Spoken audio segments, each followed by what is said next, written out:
Bakit matagal mag-settle down ang mga lalaki kaysa sa mga babae? Una sa lahat, magkaiba kasi ang sinusunod na oras ng mga lalaki kaysa sa mga babae pagdating sa pagsasettle down or pag-aasawa. Kayong mga babae, ang sinusunod nyo ay biological clock. Sa amin namang mga lalaki ay financial clock. Biological clock, ibig sabihin 20 to 30 yung fertility stage nyo. So mas advisable na bago kayo dumating ng 30 ay nag-aasawa na kayo. Kasi kapag lumagpas kayo ng 30 at hindi pa kayo nag-asawa, nagdi-decline din yung fertility stage nyo. O lumiliit yung tsansa na magkaanak kayo.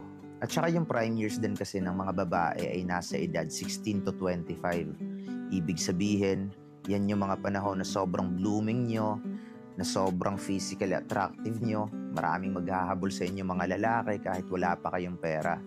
On the other hand, kami namang mga lalaki, yung prime years namin ay nasa edad 30 to 40 years old eh.